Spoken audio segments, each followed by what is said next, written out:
A vacation I'll never forget. What seemed harmless wasn't. Ever imagine that an ordinary family holiday could lead to something completely unexpected? I'm Zoe, 34, and what happened during a trip to Spain's Malaga coast changed how I viewed everything. The ocean breeze, the warmth of the sun, the scent of salt in the air, it all felt perfect that day.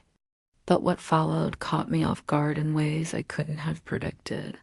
I live in Malaga, a colorful seaside city where the sun rarely takes a break. My husband Saul and I have been married for 7 years. He's 40 and has a son, Oscar, from a previous marriage. I have a daughter, Nura, who's 12. From a past relationship, our blended family usually gets along well, even though Oscar and I are very different. He's soft-spoken, reserved, yet always respectful toward me. Still, no matter how many times I called him son, an invisible line always lingered between us. The incident happened on a bright Saturday ideal for a beach day.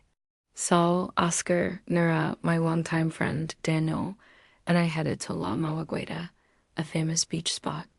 We packed lightsome snacks, coconuts, soda, and foldable chairs for a relaxing day by the sea.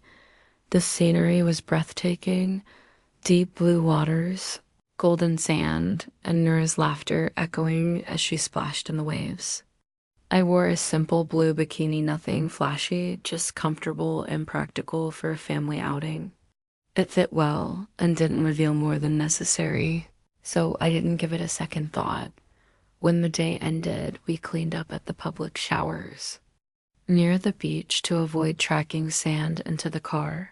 Saul's SUV, though built for 5, was crammed with bags, chairs, and leftovers. Space was tight. Nura initially chose to sit on my lap in the back to save space, while Daniel took the front seat. But she quickly became uncomfortable and sweaty, asking to switch spots. That meant Daniel moved to the back, taking a spot beside Oscar, the last available option. Me sitting on Oscar's lap. Zoe, maybe just sit on Oscar's legs, Saul said casually. He's tall, it'll work. I froze for a moment. Oscar didn't object. He gave a small smile but said nothing. I noticed, trying to play it cool. I nodded and climbed into the cramped back seat. Oscar was 19, a young man, no longer a boy, and I was acutely aware of that as I settled onto his thighs. He had used a towel to dry his black swimsuit beforehand and placed it on the seat to protect the upholstery. I tried to stay balanced, keeping my weight off him as much as possible.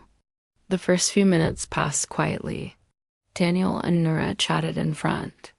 Everything felt normal. At first, Nora's voice bubbled with excitement as she showed off her shell collection.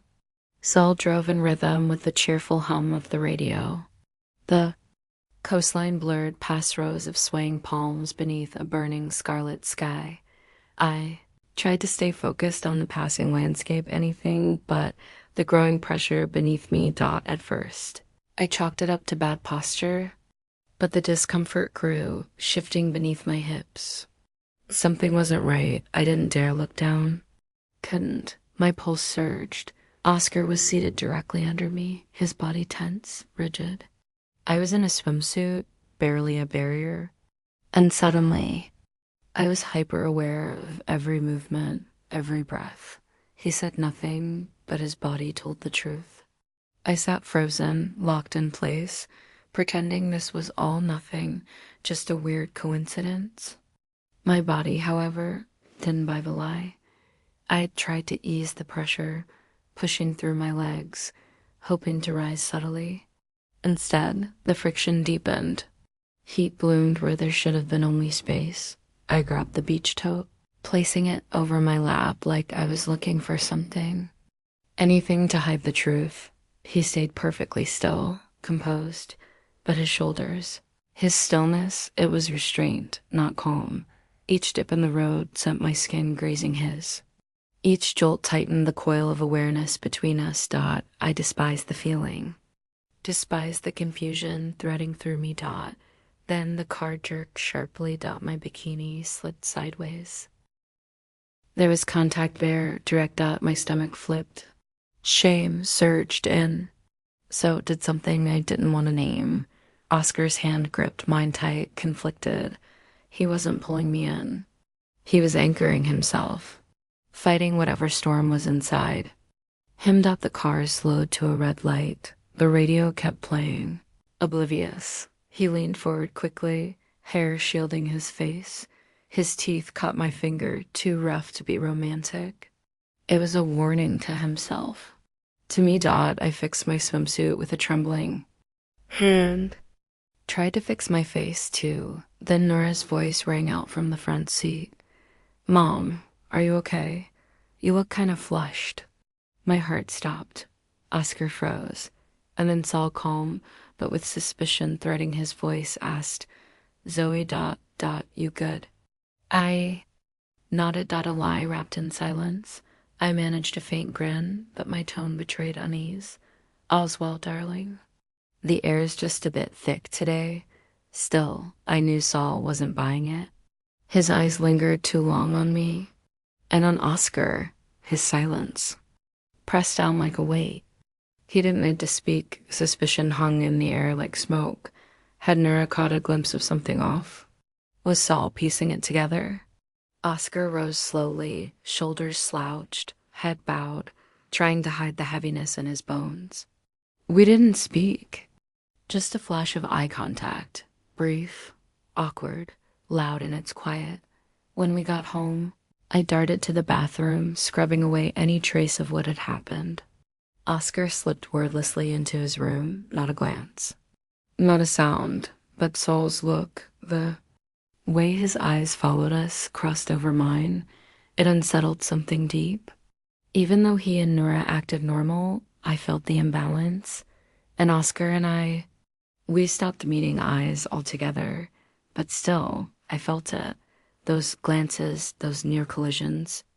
In the hallway, each time I read a question in his eyes. Was it fear, guilt, or something darker?